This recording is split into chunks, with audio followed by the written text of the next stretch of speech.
सभी को मेरा नमस्कार। नई वीडियो में एक बार फिर से आपका स्वागत है। आज जो अपने पढ़ने वाले हैं राजस्थान के इतिहास का महत्वपूर्ण टॉपिक है आमेर वंश। आमेर वंश मतलब कछवाहा वंश के बारे में। इससे पहले जो अपने पढ़े थे गुर्जर प्रतिहारों के बारे में पढ़ लिया था, और गुर्जर प्रतिहारों से पहले जो वीडियो में था वो थे चौहान वंश। तो आज अपना जो टॉपिक शुरू होने वाला है आमेर के कछवाहा वंश के बारे में। तो सबसे पहले इनके उदय की बात करते हैं। इनका उद्गम या उदय कब होता है? तो इनका उद्गम होता है 12वीं शताब्दी में। 12वीं शताब्दी में इनका उद्गम होता है, और ये अपने आप को भगवान श्री राम का वंशज मानते हैं। श्री राम का वंशज मानते हैं। इनके बारे में जो एक शिलालेख है आमेर के कछवाहा वंश का, एक शिलालेख है जो 1612 ईस्वी में बना था, जिसका नाम है आमेर शिलालेख। क्या नाम है? आमेर शिलालेख। इस आमेर शिलालेख में ये क्या कहलाए? तो इनको रघुवंश तिलक के नाम से जाने लगा। रघुवंश तिलक। रघुवंश तिलक किस शिलालेख में? तो आमेर शिलालेख में कहा जाने लगा था। अब इनके जो झंडे की बात करें तो जो इनका सबसे पहले जो झंडा था तो वो कैसा था? तो पहले जो श्वेत रंग का था, श्वेत रंग का झंडा था। अब इसके बाद जब मानसिंह काबुल अभियान में जाते हैं, मानसिंह काबुल अभियान के लिए जाते हैं, तब इनके झंडे का रंग परिवर्तन होता है और वो झंडा होता है पंचरंगा। कैसा? पंचरंगा हो जाता है। मतलब इनके झंडे में 5 रंग हो जाते हैं। अब देखो इस झंडे के रंग की बात करें तो कौन कौन से रंग हैं? तो सबसे पहले नीला है, पीला, लाल, हरा व काला। तो इन 5 रंगों से इनके झंडे का निर्माण हुआ। आगे जाके ये पंचरंगा का कहलाया, और मानसिंह के काबुल अभियान के बाद इनके झंडे का रंग परिवर्तन होता है। इनके झंडे की और बातें करें तो इनके झंडे के बीच में सूर्य की आकृति बनी हुई है। कहाँ? बीच में सूर्य की आकृति बनी हुई है, ये भी याद रखना। और इनके जो राज्य का मूल मंत्र है, राज्य का मूल मंत्र है, संस्कृत में लिखा हुआ है, जो है यतो धर्मस्तयो जय। अर्थात जहाँ धर्म है वहाँ सदा सत्य की जय होती है। यतो धर्मस्तयो जय, इसका अर्थ यही है। अब देखिए जो प्राचीन काल में जो आमेर था वहाँ पर मीणाओं का शासन था। मीणाओं का शासन था। अब इन मीणाओं के शासन को हराकर आमेर का शासन शुरुआत होती है। अब इनकी शुरुआत करने से पहले इनकी कुल देवी के बारे में भी जान लेते हैं। तो इनकी कुल देवी कौन सी है? कुल देवी। अब यहाँ से प्रश्न बनना स्वाभाविक है, जैसे थोड़ा सा डिफरेंस है। जैसे कुल देवी तो इनकी जमुआय माता है, जमुआय माता ये इनकी है कुल देवी। और इसी का अन्य नाम है अन्नपूर्णा माता। अन्नपूर्णा माता, जमुआय माता का नाम अन्नपूर्णा माता है। अब यहाँ से जो इम्पोर्टेंट बात है वो है इनके जो राजवंश की इष्ट देवी कौन सी है? राजवंश की इष्ट देवी, राजवंश की इष्ट देवी है शीला माता। शीला माता। अब देखिए 2 प्रश्न बन गए ना यहाँ से। कुल देवी के बारे में पूछे तो जमुआय माता, और राजवंश की इष्ट देवी के बारे में पूछे तो शीला माता। अब इनके शासक की बात करते हैं। सबसे पहले शासक बनता है दुले राय। सबसे पहले बनता है दुले राय। अब दुले राय की बात करें तो इनका शासन होता है 1137 ईस्वी में। 1137 ईस्वी में इनका शासन शुरू होता है। दुले राय अपने आप को राम का वंशज मानते हैं। किसका? राम का वंशज मानते हैं। अब इन्होंने 1137 ईस्वी में, कब? 1137 ईस्वी में ढूंढाड़ प्रदेश है, ढूंढाड़ प्रदेश, इस ढूंढाड़ प्रदेश को इस ढूंढाड़ प्रदेश में कछवाहा वंश की नींव रखते हैं। कछवाहा वंश की नींव रखते हैं कौन? दुल्ले राय। कब? 1137 में। अब यहाँ नींव रखी गई और 1137 में ही कछवाहा वंश की जो प्रारंभिक राजधानी है, प्रारंभिक राजधानी थी वो थी दौसा। दौसा थी जो इनकी प्रारंभिक राजधानी थी। यहाँ से इम्पोर्टेंट प्रश्न बनता है कि 1137 में आमेर के कछवाहा वंश की राजधानी कौन सी है? तो दौसा थी। कछवाहा वंश की नींव किसने रखी? दुल्हे राय ने। और किस प्रदेश में? तो ढूंढाड़ प्रदेश में। अब ये जो दुल्हे राय था, इनके जो बचपन का नाम की बात करें तो इनके बचपन का नाम था तेज कर्ण। क्या नाम था? तेज कर्ण। देखो ये अपने आप को भगवान राम का वंशज तो मानते ही थे, लेकिन इनके राम के वंशज के साथ साथ इन्होंने जमुआ नामक स्थान पर, याद रखना, जमुआ नामक स्थान पर, ये जमुआ नामक स्थान पर रामगढ़ दुर्ग बनवाया। रामगढ़ दुर्ग बनवाया किस स्थान पर? जमुआ नामक स्थान पर। और ये रामगढ़ दुर्ग है किसके उपलक्ष्य में या किसकी विजय के उपलक्ष्य में बनाया? तो जो माची था ना, माची या इसी को बोलते हैं मांझी, माची या मांझी की विजय के बाद रामगढ़ दुर्ग बनवाया था। किसने? दुल्हे राय ने। ठीक है। अब देखिए तो रामगढ़ था ना, जो रामगढ़, या इसके समीप एक क्षेत्र पड़ता है जिसका नाम है खोह क्षेत्र। क्या नाम है? खोह क्षेत्र। इस खोह क्षेत्र में इन्होंने एक मीणा शासक था आलम सिंह, इस आलम सिंह को हराया पहले तो। ठीक है। अब देखिए जो इनके जो दुल्हे राय के द्वारा जो रामगढ़ कस्बा बसाया गया, रामगढ़ कस्बा जो बसाया गया, वहाँ पर इनकी जो कुल देवी है, कुल देवी जिसका नाम है जमुआय माता। क्या नाम है? जमुआय माता। इस जमुआय माता का मंदिर बनवाते हैं रामगढ़ कस्बे में। कौन? दुल्हे राय। और जमुआ रामगढ़ कस्बे को किस नाम से जाना जाता है? तो याद रखना, इसको ढूंढाड़ का पुष्कर कहते हैं। ढूंढाड़ का पुष्कर के नाम से भी जाना जाता है। किसको? रामगढ़ कस्बे को। अब देखिए इसके बाद 1170 आता है। 1170 ईस्वी आती है। यहाँ पर मीणाओं के आक्रमण के बाद, मीणाओं के आक्रमण के बाद दुल्हे राय की मृत्यु हो जाती है और दुल्हे राय के बाद शासक बनता है कोकिल देव। अब शासक कौन बन गया? कोकिल देव। अब कोकिल देव शासक कब बनता है? तो देखिए अपने पढ़ेंगे कोकिल देव के बारे में। कोकिल देव। अब ये जो कोकिल देव है ये शासक बनता है 1207 ईस्वी को। कब बनता है? 1207 ईस्वी को। इसने 1207 में, उस समय आमेर में शासक कौन था? आमेर का शासक था बट्टो मीणा। बट्टो मीणा। इस बट्टो मीणा को हराया। सबसे पहले इस बट्टो मीणा को हराता है कौन? कोकिल देव। और आमेर को, यहाँ से इंपॉर्टेंट बनता है, इस बट्टो मीणा हराकर आमेर को राजधानी बनाता है। आमेर को राजधानी। अब देखिए दूसरी राजधानी बनती है आमेर को। तो आमेर को राजधानी किसने बनाया? तो कोकिल देव ने आमेर को राजधानी बनाया। किस प्रदेश की? ढूंढाड़ प्रदेश की। ढूंढाड़ प्रदेश की राजधानी बनाई आमेर को कोकिल देव ने।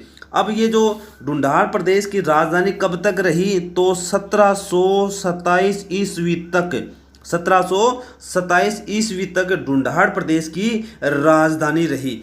जो आमेर है, इस आमेर को अलग अलग नाम से भी जाना जाता है। तो आमेर को किस किस नाम से? इसको आम्बेर के नाम से भी जानते हैं, इसको अम्रवती के नाम से भी जानते हैं। आमेर, अम्रवती, अम्बावती, इनके नाम से आमेर को जाना जाता है। अब जब ये जो आमेर राजधानी रहती बनती है 1727, मतलब जयपुर के निर्माण तक, जयपुर के निर्माण तक राजधानी रही, तक राजधानी बनी रही। कौन सी? आमेर। ठीक है।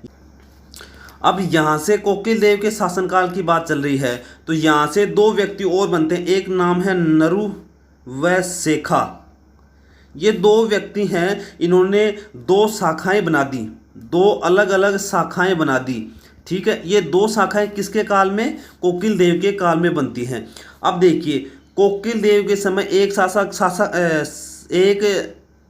शाखा बनती है नरुका शाखा, नरुका शाखा, जिसे पूर्वी आमेर के नाम से जानते हैं, पूर्वी आमेर के नाम से जानते हैं। और दूसरी बनती है शेखा के नाम से, शेखावाटी शाखा, शेखावाटी शाखा। तो आमेर शाखा और शेखावाटी शाखा दो शाखा बनती हैं। कब बनती हैं? कोकिल देव के समय बनती है। अब ये यहाँ से एक प्रश्न और बनता है, जो शेखा कछवा है, इसकी जो छतरी है, छतरी की बात करें तो छतरी कहाँ है? झुंझुनू में। अब झुंझुनू में एक स्थान पड़ता है नवलगढ़ तहसील, नवलगढ़ तहसील पड़ती है, और परसामपुर गांव पड़ता है, परसामपुर गांव। इस परसामपुर गांव में शेखा की छतरी बनी हुई है। अब शासक बनता है रामदेव। कौन बनता है? रामदेव।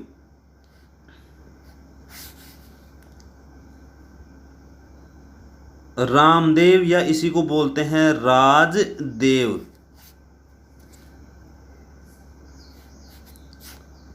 अब देखिए, अब जो रामदेव और राजदेव शासक बनता है, तो सबसे पहले इसने आमेर किले में, आमेर के किले में एक महल का निर्माण करवाता है। सबसे पुराने महल का निर्माण कराता है, सबसे पुराने महल का निर्माण करवाता है, और उस महल का नाम है, सबने सुन रखा है, कदमी महल, कदमी महल। इस कदमी महल का निर्माण रामदेव या राजदेव ने करवाया 1237 ईस्वी को। 1237 ईस्वी को आमेर के सबसे पुराने महल का निर्माण करवाया। इस कदमी महल से ये एक बात और याद रखना, इस कदमी महल में आमेर के शासकों का राज तिलक होता है, आमेर के शासकों का राज तिलक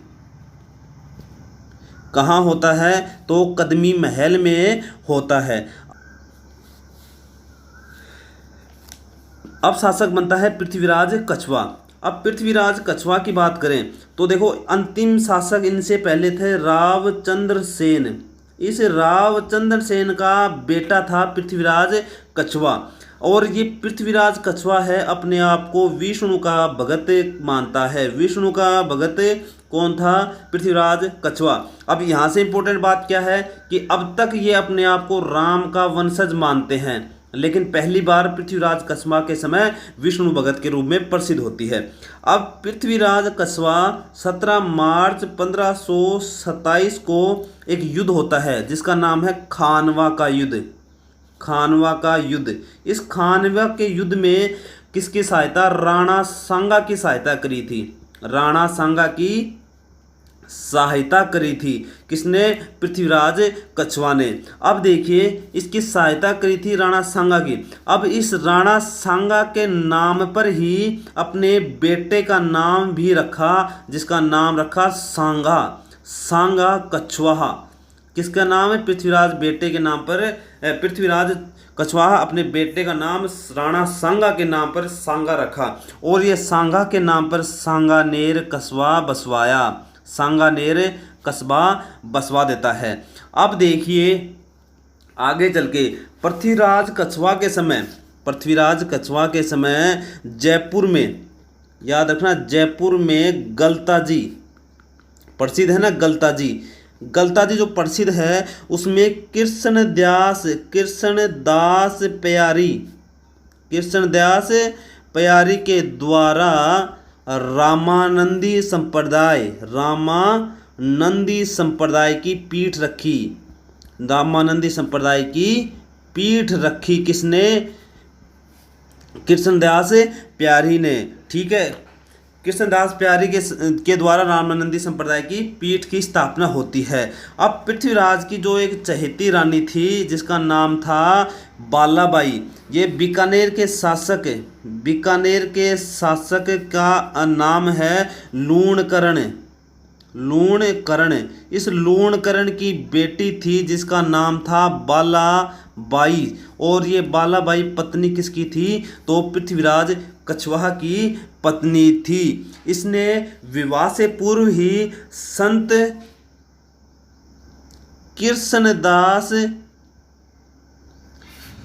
प्यारी की क्या कर ली? दीक्षा ले ली थी, वैष्णव दीक्षा ले ली थी। किसने? बालाबाई ने। ठीक है, अब देखिए बालाबाई के कहने पर ही, आगे देखिए बालाबाई के कहने पर पृथ्वीराज कछवाहा ने आमेर में लक्ष्मी नारायण मंदिर बनवाया। लक्ष्मी नारायण मंदिर बनवाता है पृथ्वीराज कछवाहा, तथा उसके बाद उसका जो पुत्र का नाम था पूर्णमल। इस पूर्णमल को उत्तराधिकारी घोषित कर देता है और ये आमेर का राजा बन जाता है पूर्णमल कछवाहा। अब इसके बाद एक बात और रखना पृथ्वीराज कछवाहा के काल की, तो इसके 12 पुत्र थे। किसके? पृथ्वीराज कछवाहा के 12 पुत्र थे, इसलिए इसने आमेर रियासत को 12 भागों में बांटा था। इन 12 भागों को बांटकर उसको क्या नाम दिया गया? तो प्रश्न इंपॉर्टेंट है, 12 कोटड़ी। क्या नाम दिया गया? 12 कोटड़ी का नाम दिया गया। अब देखिए जो पूर्णमल है वो शासक तो बन गया, पूर्णमल शासक बनता है, ठीक है, लेकिन इसका जो बड़ा पुत्र है जिसका नाम था भीम, जिसका क्या नाम था? भीमदेव नाराज हो जाता है। अब पूर्णमल को 1533 ईस्वी में पराजित करता है और अब शासक बन जाता है भीमदेव। कौन बन जाता है शासक? भीमदेव शासक बन जाता है। अब भीमदेव शासक बनने के बाद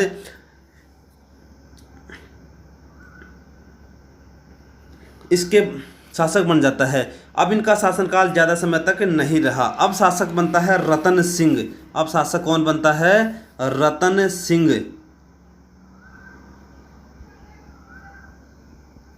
इसका जीवन मतलब राज्य में रुचि ना लेकर इसका जीवन मौज मस्ती में बीतने लगा। अब यहाँ से प्रश्न बनता है, रतन सिंह के समय हुमायूं के शासनकाल की बात है। रतन सिंह के समय हुमायूं के शासनकाल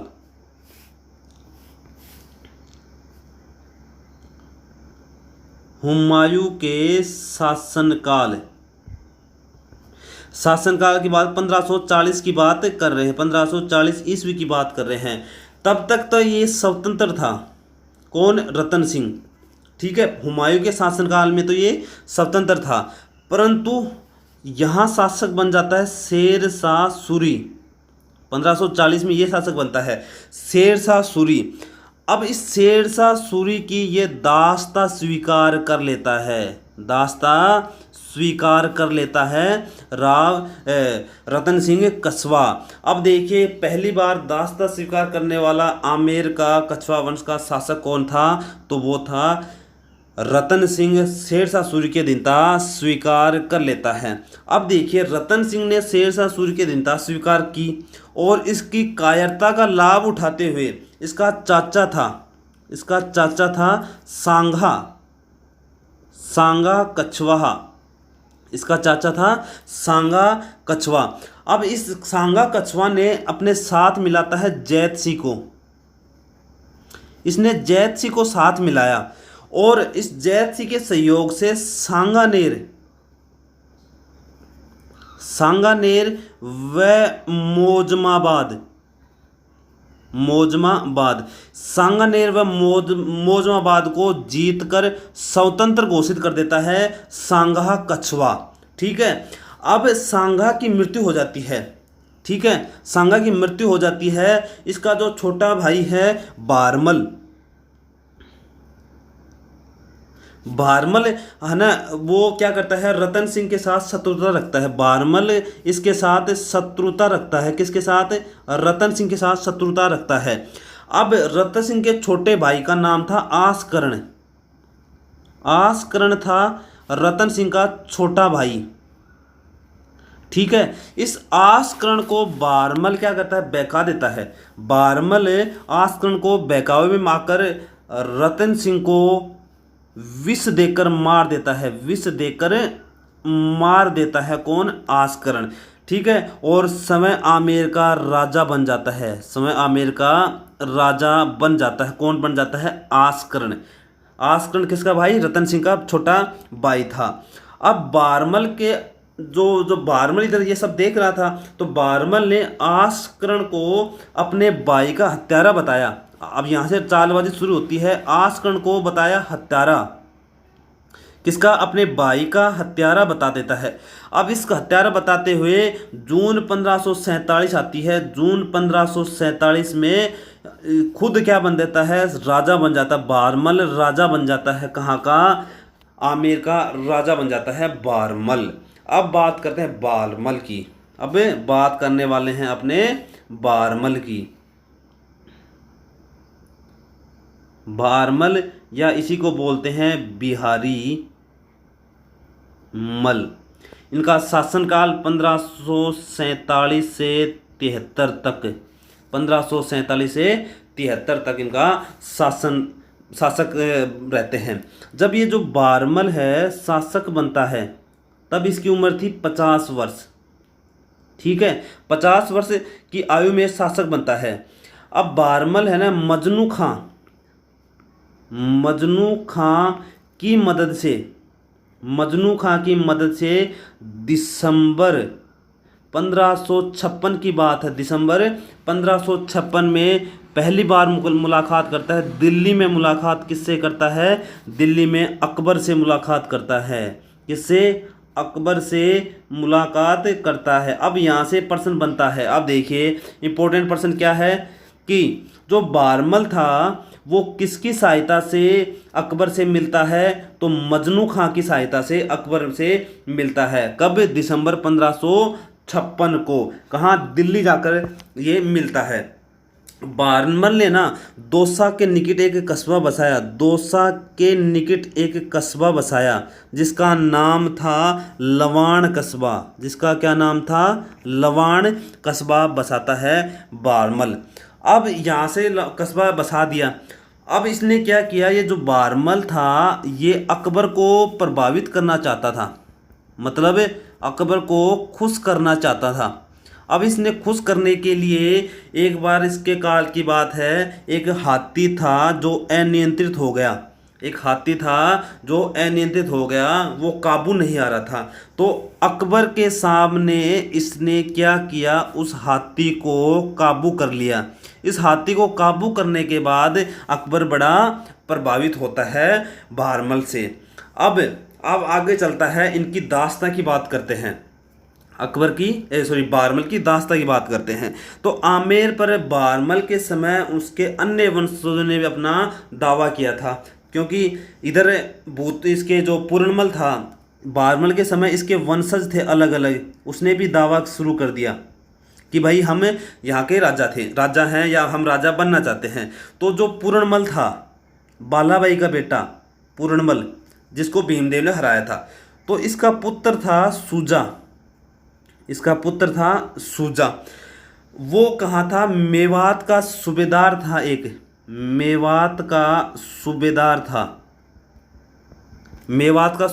था। सफरुद्दीन हुसैन।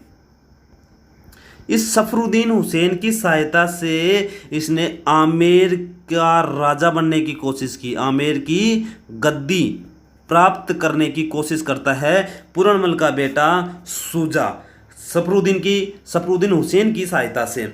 अब इधर रतन सिंह का भाई था आस्करण, ठीक है।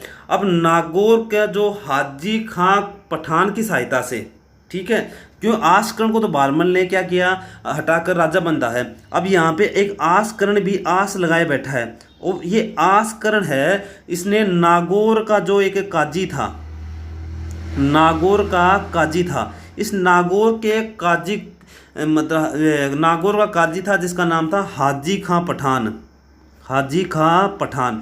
इस हाजी खां पठान की सहायता से इसने भी आमेर की गद्दी प्राप्त करने की कोशिश शुरू कर देता है। अब देखिए, अब यहाँ से इनके आपस में क्या होता है, मतलब लड़ाई होती है, लेकिन शासक तो बारमल ही बनता है। अब शासनकाल के समय की बात होती है 1562 की। अब देखिए, अब शासक सन आती है 1562 ईस्वी को, 1562 ईस्वी।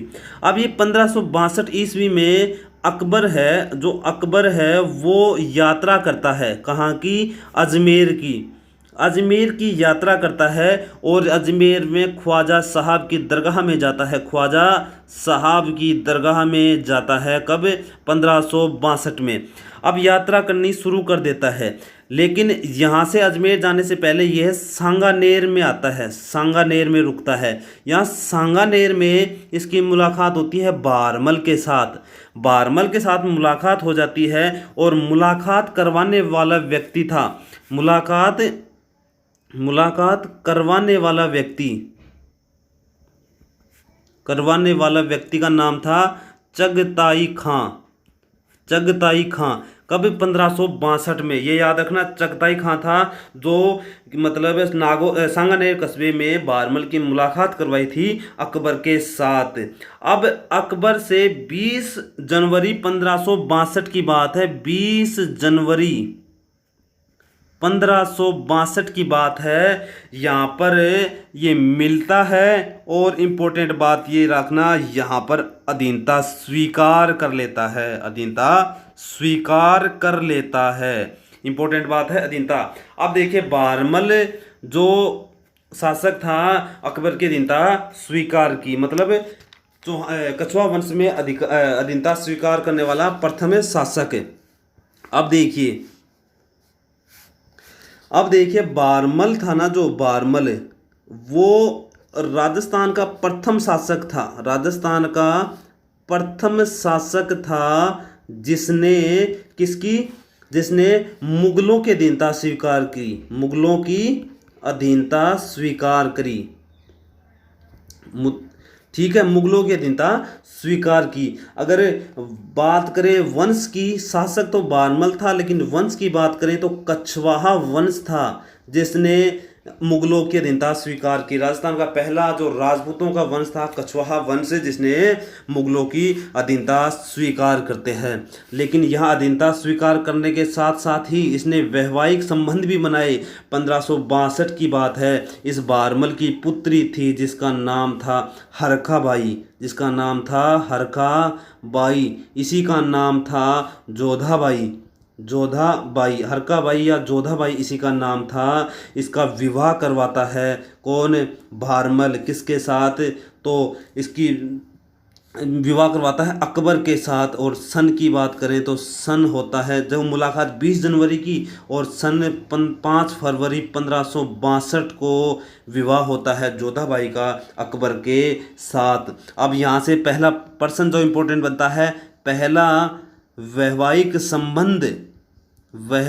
संबंध बनाने वाला वंश कौन सा है, तो कछवाहा वंश है। और पूछे कि किसके साथ विवाह हुआ, तो अकबर के साथ 1562 ईस्वी में बारमल की बेटी जोधाबाई का विवाह होता है। अब देखिए, अब इसमें अलग अलग जैसे मत हैं कि जो ये हरकाबाई है, जोधाबाई, कुछ इतिहासकारों ने कोई बड़ी बेटी कहा, कुछ ने कहा ये तो एक नाम है।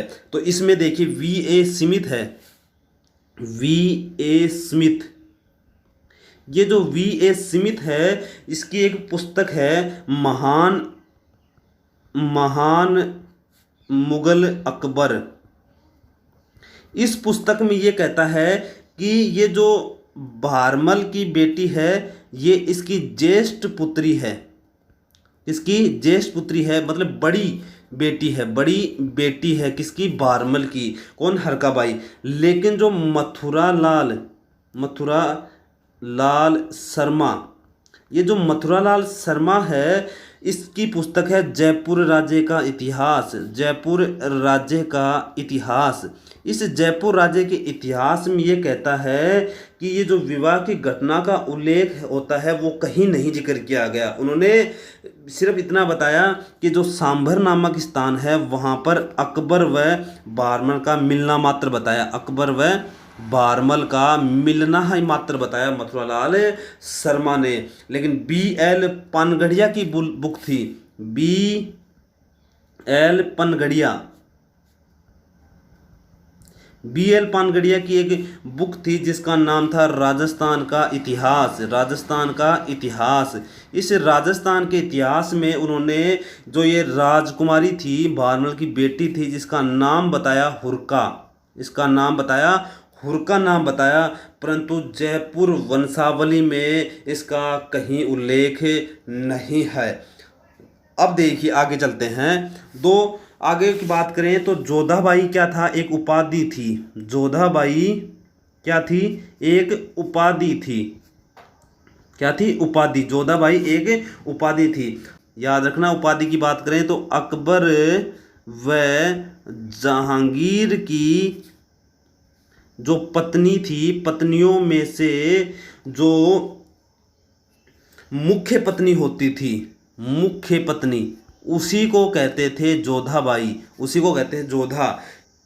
जहांगीर है, जहांगीर जिसको कहते हैं सलीम, जहांगीर और सलीम वो जोधाबाई का बेटा था, जोधाबाई का बेटा था। जहांगीर या सलीम था वो जोधाबाई का बेटा था। अब ये जहांगीर की बात कर लेते हैं अपने यहाँ पर, जहांगीर की। तो जहांगीर की बात करें तो जहांगीर अपनी माता को जोधाबाई, माता का नाम जोधाबाई या इसको बोलते हैं हरखाबाई, हरखाबाई। इस हरखाबाई का जो नाम लिया वो मरियम उजमानी, मरियम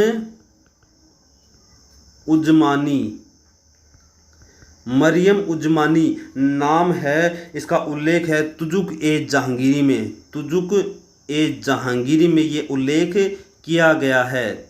मरियम ए उजमानी जो उपाधि है वो जहांगीर की माता की, हरखाबाई की उपाधि है। तो हरखाबाई को मरियम नाम दिया था, जो मरियम था वो अकबर ने दिया था, जो मरियम नाम था वो अकबर ने दिया था।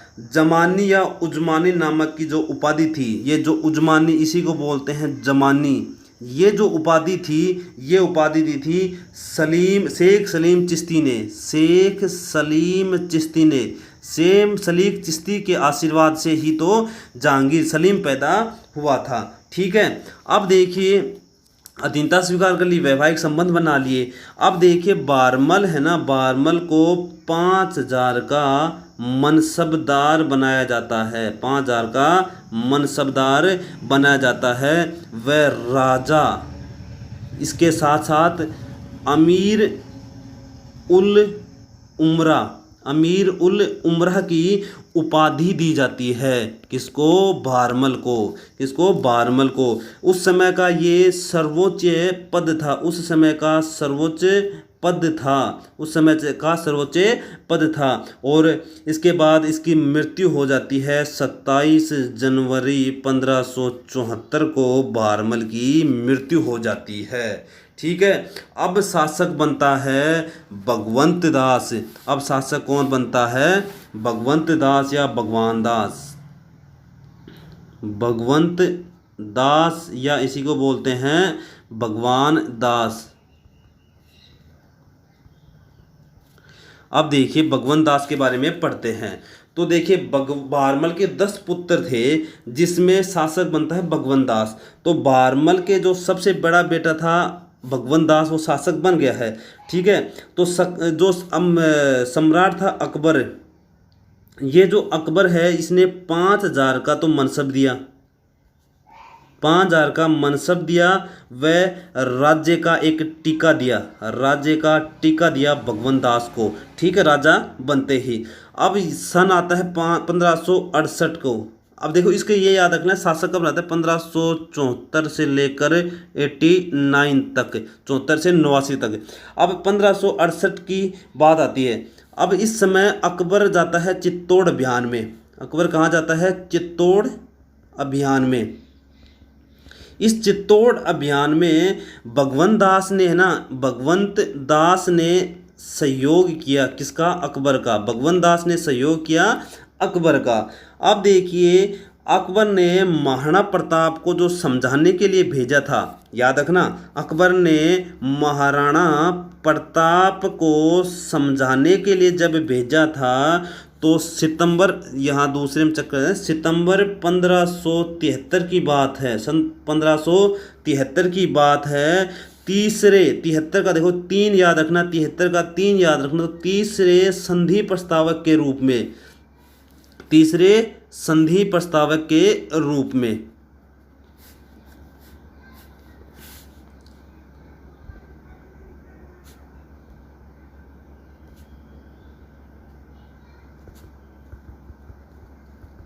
तीसरे संधि प्रस्तावक के रूप में भगवंत दास को भेजता है अकबर, ठीक है। इसके बाद 1583 से लेकर 1589 तक, 1583 से 1589 तक, 89 तक ये पंजाब का सूबेदार होता है, पंजाब का सूबेदार होता है भगवंत दास। भगवंत दास पंजाब का सूबेदार होता है 1583 से 1589 को। अब भगवंत दास की पुत्री थी जिसका नाम क्या था, जिसकी पुत्री थी जिसका नाम था, जिसका नाम था मानबाई, जिसका नाम था मानबाई। ये मानबाई था, इसी का नाम था मनभावती, इसी का क्या नाम था, मनभावती।